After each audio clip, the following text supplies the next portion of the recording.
छात्र छात्राओं, महाराजा सूरजमल पीजी महाविद्यालय की ऑनलाइन डिजिटल क्लास में आपका फिर से एक बार बहुत बहुत धन्यवाद।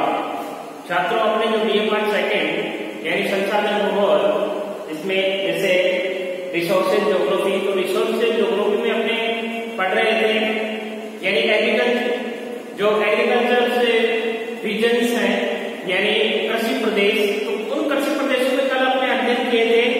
यानी पहला कृषि प्रदेश था उष्णकटिबंधीय निर्वाह कृषि के प्रदेश, यानी उष्णकटिबंधीय निर्वाह के कृषि प्रदेश। तो उन उष्णकटिबंधीय कृषि के जो इसके भी दो भाग थे। पहला भाग था स्थानांतरित कृषि और दूसरा था स्थायी कृषि। तो आज अपने स्थायी कृषि के बारे में अध्ययन करेंगे। स्थायी कृषि, स्थायी कृषि। तो इस स्थायी कृषि में उपरोक्त स्थानांतरण से जो कृषि को यदि स्थायित्व प्रदान हो जाता है तो इसे ही क्या कहा जाता है? स्थायी कृषि कहा जाता है। कैसे कहा जाता है स्थानांतरण कृषि? यानी मैंने कल आपको बताया था कि जो आदि मानव की तरह, जो आदि मानव क्या करता था कि एक जगह रहता था, जैसे जंगलों को जलाकर, जंगलों को साफ करके उनमें क्या बीज बो देता था। जब बारिश होती थी बीज फेंक देता था, उसमें फसल उग जाती थी, उसको काट कर अपने खाने भरण पोषण में काम में लेता था। इतना ही केवल उनका कार्य था। लेकिन जब उनका जनसंख्या घनत्व बढ़ता गया, अब जनसंख्या घनत्व बढ़ता गया तो उसमें भी क्या होने लग गया? सुधार होने लगा। सुधार होने के साथ साथ उसमें क्या आने लग गया? यानी एक आधुनिकता का प्रभाव दिखने लगा। अब उस आधुनिकता का प्रभाव देखा, उसी आधुनिकता का प्रभाव को अपने क्या कह सकते हैं? स्थायी कृषि कह सकते हैं। यानी जो आधुनिकता का प्रभाव था वो ही आधुनिकता का प्रभाव आज के युग में क्या है? स्थायी कृषि है। यानी प्रारंभिक स्थायी कृषि तथा स्थानांतरित कृषि में केवल यही अंतर होता है। इस प्रकार की कृषि भी विश्व के उन प्रदेशों में की जाती है जहां पर स्थानांतरित कृषि होती है। यानी स्वाभाविक रूप से जहां पर स्थानांतरित कृषि हो रही है उसी क्षेत्र में कौन सी स्थायी कृषि की जाती है? स्थायी कृषि के मुख्य क्षेत्र, जैसे स्थायी कृषि के मुख्य क्षेत्र, इस कृषि के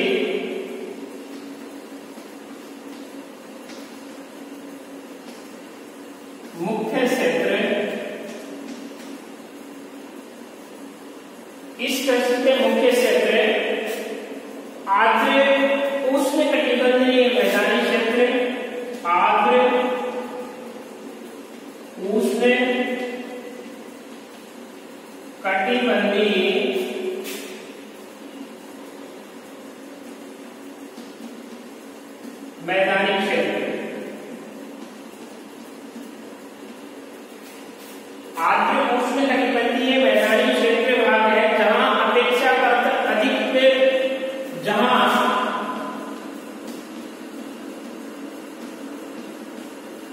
अपेक्षाकृत अधिक संघनन आबादी पाई जाती है। अपेक्षाकृत अधिक संघनन आबादी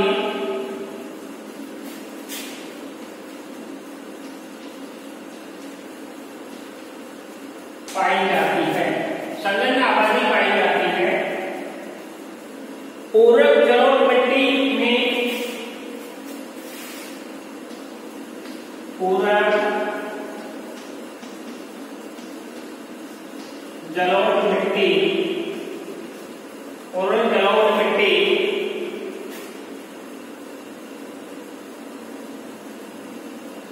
मिट्टियों में खाद्यान्नों की कृषि, मिट्टी में खाद्यान्नों की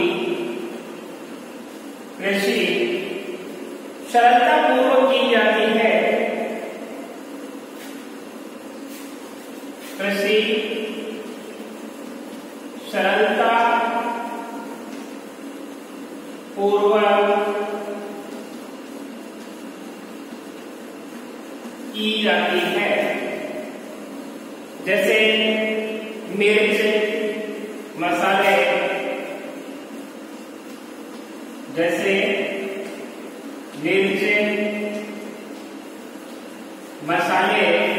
मिर्च मसाले, रबर जैसे वाणिज्य महत्व की बागाती कृषि, रबर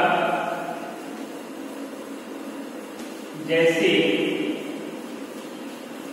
बागाती खेती की जाती है। यानी इसके अंतर्गत मुख्य रूप से इस कृषि के मुख्य जो क्षेत्र हैं आग्रोष्म कटिबंधीय मैदानी क्षेत्र जहाँ अपेक्षाकृत अधिक संघन आबादी पाई जाती है, जैसे उर्वरक जलोढ़ मिट्टी में खाद्यान्नों की कृषि सरलतापूर्वक की जाती है, जैसे मिर्च, मसाले, रबर जैसे बागाती कृषि इसके अंतर्गत होती है। अब इसमें स्टैंडर्ड कृषि की जो अंतिम दशा में जब मानव अपने बात करते हैं स्थानांतरणशील कृषि की जो अंतिम दशा थी उसमें मानव पशुपालन करके पशुओं के गोबर को खाद के रूप में क्या करने लग गया था, प्रयोग करने लग गया था। यानी जो पशुओं का जो वैश्विक था, मलमूत्र था, जो वैश्विक पदार्थ गोबर था, उसको उसने किसमें यूज लेने लग गया, अपने खेतों में उसको खाद के रूप में यूज करने लगा और उसके खेतों में निरंतर उत्पादन होने लगा। यानी उत्पादन भी बढ़ेगा, यदि उर्वरक खाद बढ़ेगा तो उत्पादन भी बढ़ेगा। अब बढ़ने लगा तो उसके खेतों में फिर वह भूमि को बार बार साफ करने से बचना चाहता था। यानी कहने का मतलब ये वनस्पति जितनी झाड़ी झंझाड़ को साफ करने से वो बचने की कोशिश करने लगा कि यदि अपने इसको साफ नहीं करके अपने इसमें जो अपने पास में जो भूमि है इसी में अपने यदि उर्वरक खाद डालें तो उसमें अपने को क्या हो जाएगा, अधिक से अधिक बेनिफिट मिलेगा। तो उसका वो क्या करने लगे, उसका फायदा करने लगे। गोबर के साथ साथ अन्य कूड़ा करकट को भी खाद के रूप में प्रयोग करने लगे और कृषि शक्ति के लिए स्थायी रूप से पशुओं का उपयोग होने लगा। जो कृषि शक्ति के लिए स्थायी रूप से पशुओं का वो क्या करने लगे, उपयोग होने लगा और प्रति हेक्टेयर उत्पादन में कुछ वृद्धि हो जाती। इन कुछ परिवर्तनों के बावजूद यह बहुत पुरानी कृषि व्यवस्था है जिसमें रूढ़िवादिता के साथ ही कार्य किया जाता है। अब अपने बात करते हैं उष्णकटिबंधीय रोगपूर्ण कृषि विधि। सेकंड नंबर की जो है वो है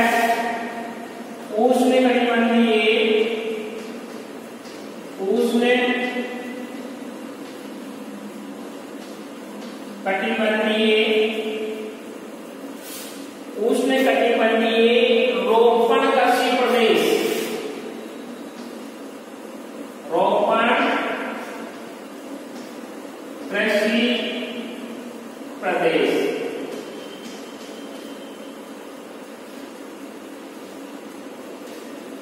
जो सेकंड नंबर का जो कृषि प्रदेश है वो उष्णकटिबंधीय कुछ क्षेत्रों में रोपण या बागाती कृषि होती है। इस प्रकार की कृषि में कोई एक फसल केवल बिक्री द्वारा मुद्रा प्राप्त करने के लिए उत्पन्न की जाती है, जैसे रबर है, चाय है, कहवा है, गन्ना है, केला है आदि। इस प्रकार की कृषि को एक फसली खेती भी कहा जाता है।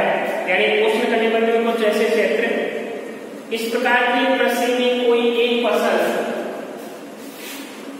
इस प्रकार की कृषि में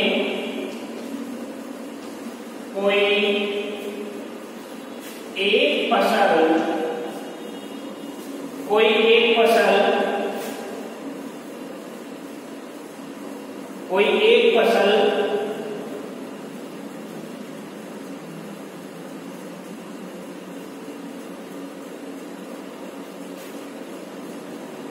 इस प्रकार की कृषि में कोई एक फसल केवल बिक्री द्वारा मुद्रा प्राप्त करने के लिए उत्पन्न की जाती है।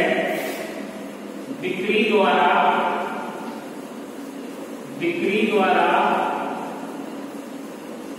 मुद्रा प्राप्त करने के लिए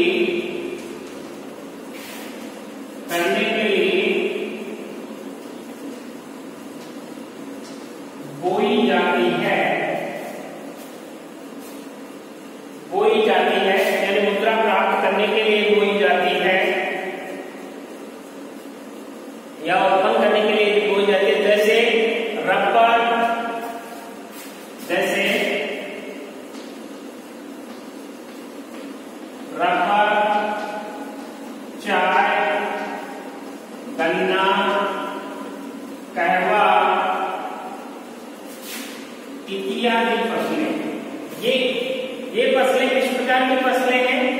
जैसे केला भी हो सकता है इसमें, केला।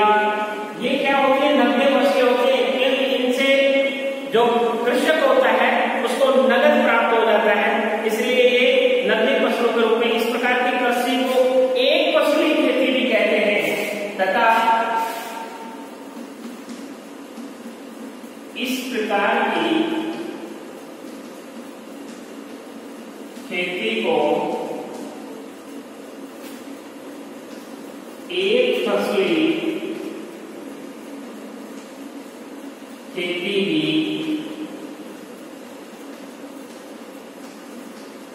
एक फसली खेती भी कहा जाता है। यानी मोनोकल्चर जिसको अपने कह सकते हैं, मोनोकल्चर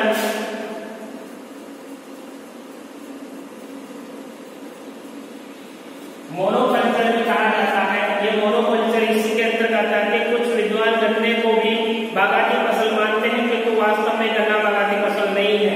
बागाती कृषि क्षेत्र मुख्य बागाती कृषि क्षेत्र, यानी बागाती कृषि क्षेत्र कौन कौन से हैं उनके बारे में हमें अध्ययन करना है। तो इसमें बागाती या रोपण कृषि के मुख्य क्षेत्र है पश्चिमी द्वीप समूह में क्यूबा, पश्चिमी द्वीप समूह में, पश्चिमी द्वीप समूह में क्यूबा, पश्चिमी द्वीप समूह में क्यूबा। इसके अलावा जमैका,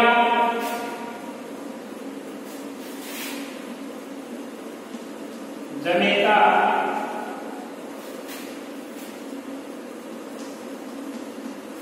और सेकंड में है मध्य अमेरिका में होंडुरास, मध्य अमेरिका में होंडुरास, मध्य अमेरिका में होंडुरास, ग्वाटेमाला, ग्वाटेमाला और ग्वाटेमाला के अतिरिक्त कोस्टा रिका तथा कोस्टा रिका थर्ड में है। सेकंड के बाद में थर्ड में मुख्य रूप से पश्चिमी अफ्रीका में गिनी तट, पश्चिमी अफ्रीका में गिनी तट, पश्चिमी अफ्रीका में गिनी तट, घाना। फोर्थ में अपने देखते हैं तो फोर्थ में है दक्षिणी अफ्रीका में नेटाल, दक्षिणी अफ्रीका में नेटाल, दक्षिणी अफ्रीका में नेटाल। और दक्षिणी एशिया में भारत, श्रीलंका, दक्षिणी एशिया में भारत, श्रीलंका, पाक, म्यांमार,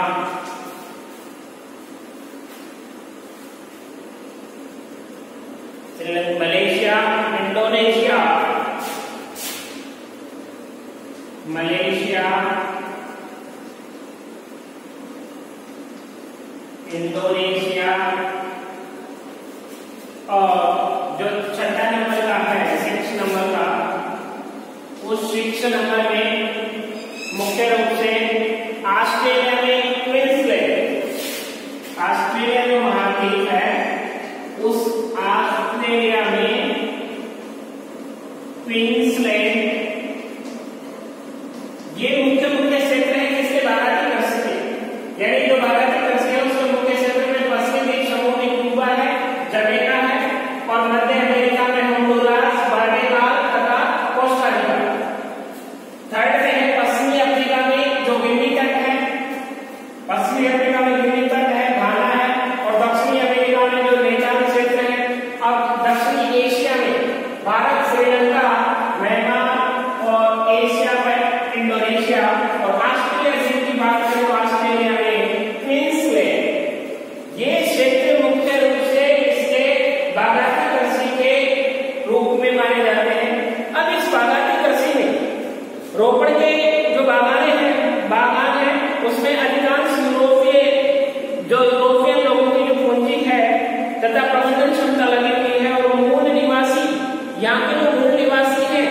वहाँ के जो श्रमिक हैं वह काम इसी के रूप में करते हैं। और इस प्रणाली में फसलों के उत्पादन में बहुत से प्रक्रम ऐसे होते हैं जिनके लिए बड़ी मात्रा सावधानी की आवश्यकता होती है। इस कृषि की विधियां बहुत ही दक्षतापूर्ण और वैज्ञानिक होती है। कैसी होती है? वैज्ञानिक तरीके से कैसे यहाँ की जो कृषि की जाती है। यहाँ की जो मुख्य फसलों की अपनी बात करें तो यहाँ के मुख्य फसलों में रोपण कृषि में उन फसलों का उत्पादन होता है जिनके पदार्थों की जैसे मांगे हैं पिछली 2 शताब्दियों में जैसे नगरीय संस्कृति के विकास के साथ साथ बढ़ती गई।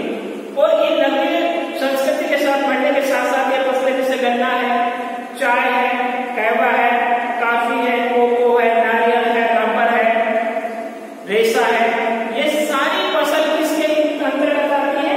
बागायती कृषि के अंतर्गत। तो इसमें जो बागायती कृषि है, इस बागायती कृषि की अपनी विशेषताएं देखें। इसमें क्वेश्चन ऐसे आ सकता है बागायती कृषि का क्या तात्पर्य है तथा बागायती कृषि में किन कौन सी फसलें बोई जाती है तथा इन फसलों की मुख्य विशेषताएं क्या होती है, उनका विस्तार पूर्वक अध्ययन आता है। तो इसमें अपने बात करते हैं जैसे फसली विशेषताओं में यह एक फसली कृषि है। यानी कैसी है? एक फसली कृषि है जिसमें किसी एक फसल के उत्पादन पर मुख्य संकेंद्रण होता है, मुख्य भाग होता है। इसमें अधिक पूंजी, उच्च प्रबंधन और वैज्ञानिक विधियों का क्या होता है? प्रयोग होता है। वैज्ञानिक विधियों का क्या होता है? प्रयोग होता है। इस फसलें केवल विपरीत द्वारा मुद्रा प्राप्त करने के लिए उत्पन्न की जाती है। और इसके अंतर्गत इसका जो मुख्य भाग है रोपण बागायती कृषि, जो मुख्य विशेषता है एक फसली कृषि जिसमें एक फसल के उत्पादन पर भी संकेंद्रित किया जाता है। इसमें अधिक पूंजी, उच्च प्रबंधन और वैज्ञानिक विधियों का प्रयोग होता है। इसकी फसलें केवल बिक्री द्वारा मुद्रा प्राप्त करने के लिए उत्पन्न की जाती है। इसके अंतर्गत जैसे जोते बहुत विस्तृत बड़े पैमाने की होती है जिन पर बड़ी बड़ी संख्या में श्रमिक काम करते हैं। इस कृषि पर बाजार मांग की जो घटाबढ़ी और मूल्य में उतार चढ़ाव का जो गहरा प्रभाव पड़ता है वो इन्हीं के कारण पड़ता है। अब विश्व बागायती कृषि की फसलें तथा उनके क्षेत्र, जैसे अपने रबड़ की बात करें, जो रबड़ होता है, रबड़ ये यानी पेड़ों के माध्यम से अपने को क्या होता है? प्राप्त होता है। यानी पेड़ का जो कच्चा दूध होता है, कच्चे दूध को निकालने के पश्चात उसको गलवेटीकरण किया जाता है। गलवेटीकरण के पश्चात उसका किसका रूप दिया जाता है? यानी रबड़ का रूप दिया जाता है। तो इसमें सबसे पहले अपने रबड़ की बात करें तो मानसूनी एशिया में, जो मानसूनी एशिया में जैसे मलेशिया है, इंडोनेशिया है, थाईलैंड है, श्रीलंका है, भारत है, हिंद चीन के देश जैसे सिंगापुर, फिलीपींस, अफ्रीका में निकट के देश घाना, नाइजीरिया आदि तथा दक्षिणी अमेरिका में जो ब्राजील देश है, इसमें मुख्य रूप से इसका उत्पादन किया जाता है, रबर का उत्पादन किया जाता है। चाय की बात करें, चाय भी एक बागायती कृषि है। चाय की बात करें तो चाय में मानसूनी एशिया में जैसे चीन है, भारत है, श्रीलंका है, जापान है, बांग्लादेश है, इंडोनेशिया है, मलेशिया, पश्चिमी एशिया में जैसे ईरान है, अफ्रीका में केनिया है तथा दक्षिणी अमेरिका में अर्जेंटीना। ये कौन किसके क्षेत्र माने जाते हैं? छात्रों इसको आपको ध्यान रखना है हमेशा के लिए। ये जो क्षेत्र है, ये क्षेत्र हमेशा आपके इस एजुकेशन में काम आने वाले हैं, क्योंकि इनको हमेशा आपको याद रखना है कि जो चाय का क्षेत्र है, मुख्य चाय के क्षेत्र कौन कौन से हैं और मुख्य चाय के क्षेत्रों में कौन कौन सी जगह इसका उत्पादन किया जाता है। तो सबसे ज्यादा मानसूनी एशिया में अपने बात करें तो जैसे चीन है, भारत है, श्रीलंका है, जापान है और बांग्लादेश है। यहाँ सर्वाधिक चाय का क्या होता है? उत्पादन होता है। अब अपने नारियल की बात करें, ये भी क्या है? बागायती फसल है। तो नारियल में दक्षिण पूर्वी एशिया जैसे मानसूनी एशिया के जो तटीय प्रदेश है, उन तटीय प्रदेशों को छोड़कर अपने भूमध्य रेखीय अफ्रीका व दक्षिणी अमेरिका के तटीय प्रदेश कहवा उत्पादन में ब्राजील है, कोलंबिया है, इक्वेडोर है, वेनेजुएला है, पेरू अफ्रीका में निकट के देश जैसे आइवरी कोस्ट है, गाना है, अंगोला है, युगांडा है, इथियोपिया है। अब है केला। अब केला की बात करें तो मानसूनी एशिया में बात फिलीपींस, इंडोनेशिया, मलेशिया, सिंगापुर तथा अफ्रीका। अब इसमें ये चीज तो अपने देख रहे थे, लेकिन इसकी जो विशेषताएं हैं उन विशेषताओं में रोपण उत्पादन के लिए रोपण विधि के लिए इसमें भारी पूंजी की क्या होती है, आवश्यकता होती है। इसके प्रथम कारखानों के लिए, छोटे रेल मार्गों के निर्माण के लिए, एक वह लदान सुविधा के लिए होती है। तो रोपण फसल में बीमारी लगने का बड़ा भय रहता है। जो रोपण फसल है उसमें बीमारी लगने का काफी भय रहता है। अतः किसी फसल के असफल हो जाने पर बड़ी कठिनाई उपस्थित हो जाती है। उत्पन्न वस्तुओं का बाजार प्राय संपूर्ण संसार भर के नगरों में होता है, ये बिल्कुल बात सत्य है। अब इसमें जो अपने जो थर्ड नंबर की जो कृषि है उसकी बात करते हैं। थर्ड नंबर की जो कृषि है उसमें जैसे प्राच्य संलग्न निर्वाह कृषि प्रदेश,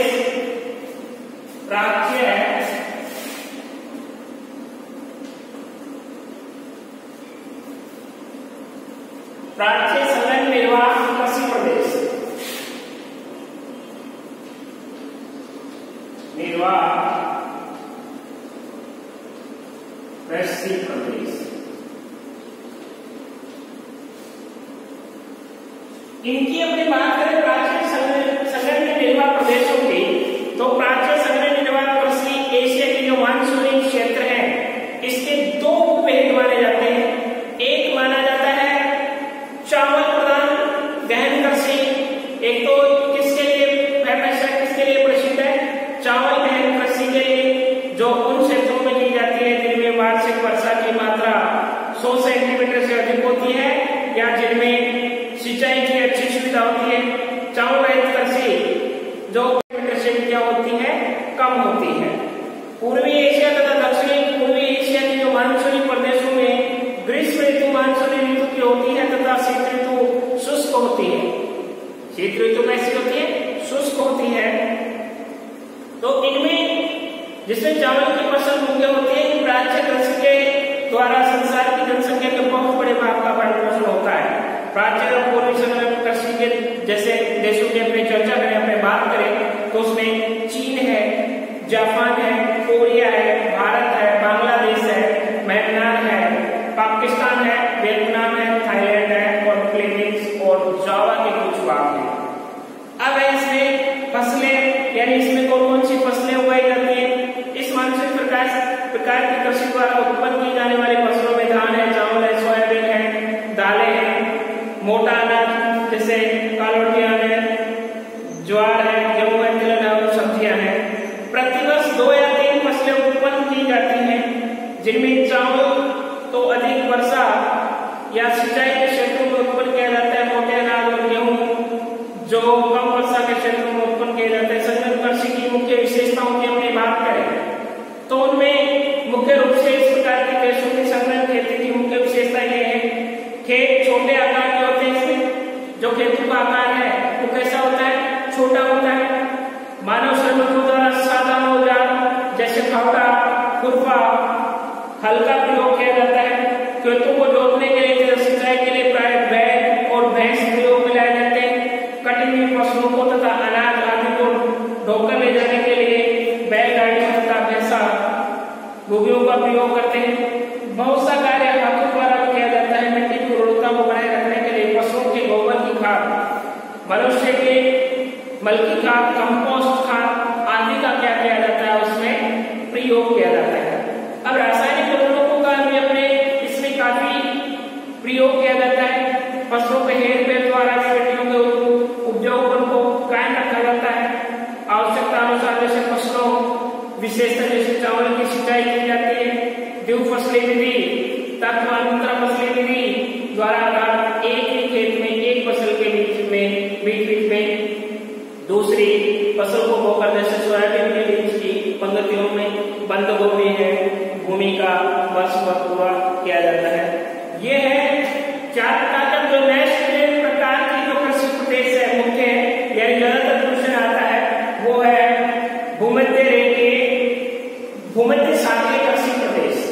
नेक्स्ट है जो अपना अध्ययन करेंगे वो भूमध्य सागरीय कृषि प्रदेश का अध्ययन करेंगे। ज्यादातर उसके बारे में क्वेश्चन आता है। तो धन्यवाद, अपने नेक्स्ट क्लास में